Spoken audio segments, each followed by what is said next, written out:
As Mouse begins, one immediately notices the smoke from Artie's cigarette. This visible phenomenon of smoke, as McCloud calls it, is portrayed throughout Mouse. Some examples can be found on page 11, page 14, page 23, page 29, and many more. In fact, the smoke is pretty much constant, as if it is part of Artie. Young, rebellious, urban, the cigarettes emphasize these aspects of Artie's personality. Not that the smoking in and of itself makes Artie this way. We've all seen these posters, right? Rather, the cigarettes are an extension of the iconography of Artie. The smoke represents Artie's obvious resentment of his father throughout the entire work, which climaxes at the end when Artie calls Vladek a murderer for destroying his mother's journals. While these smoke lines represent the visible picture of smoke, other lines can represent other senses, such as smell or sound. For example, the bullet motion lines on page 48 and 62 represent physical, visible movement, but the jagged sunburst outline represents the pinging sound of its ricochet. In regards to the sense of smell, the garbage bin holding Valdek's cousin Milok shows the metaphorical use of lines, invoking the reader's sense of smell of the rotting trash. Another example of the transition from visual data to the invisible world of symbol can be found around the various faces of Mouse. Note the marks above Vladek's head as he tries to escape Lucia on page 20. Although less thematically relevant than the smoke, marks like these symbolize the anxiety of each character in the present moment. Note pages 27 and 28 as well. As Artie finds out about Anya's conspirations, tension is high. This is clear from their exteriorized sweat beads that McCloud mentions on page 130. These marks are not to be confused with the ones like the pictorial sweat bead on page 109, which are simply pictorial representations.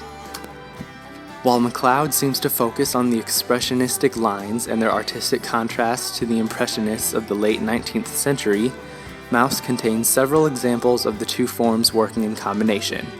On page 31, Anya's sunken eyes demonstrate her distress, likely a form of postpartum traumatic stress.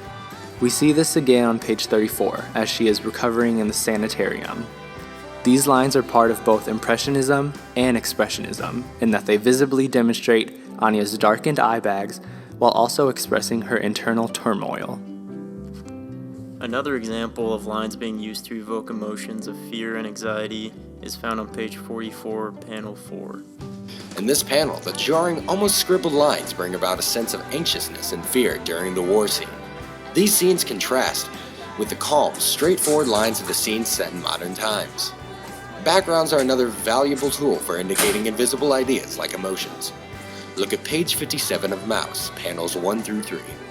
During this dream sequence of Vladek, one notices the stippled background and surreal sketch qualities of his grandfather. As McCloud states, certain patterns such as the starry cosmic image produce an almost psychophysiological effect in the viewer. However, readers generally ascribe those feelings not to themselves, but to the characters they identify with. Thus, Vladek is characterized further than is possible with the words alone. While his premonition is mystical, this dream characterizes him as a bit naive and foolishly spiritual, at least through Artie's point of view. Another point McCloud makes in Chapter 5, Living in Line, is the versatility and complexity of the word balloon. Notice on page 88 of Mouse, panels 4 through 5, the jagged outline of the word bubble. As the Jewish man yells through his bullhorn, informing his fellow Jews of the future inspections and document checks, the reader feels the harsh crackle of his words. This synesthetic uniting of audio senses with the visual medium of comics is one of the most important elements of McCloud's Chapter 5, Living in Line. But of course, the theory of synesthetics is to unite all of the senses. Audio imagery is the most common non-visual sensation found in Mouse, however.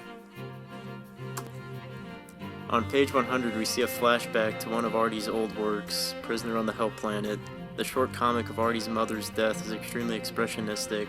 McCloud refers to it as a depiction of a true-life horror story. Artie's resentment for his father emerges again as he writes how he was expected to comfort him for Anya's death. Every line in Spiegelman's Mouse plays a role in the story. Whether it be to emphasize the character's feelings like fear and anxiety, or to hold symbolic significance as Artie's smoke and resentment for his father, the sensual role of lines is vital to the interpretation of comics. After all, comics are never simply ink on paper, but rather an art of the invisible. And in the end, what you get is what you give.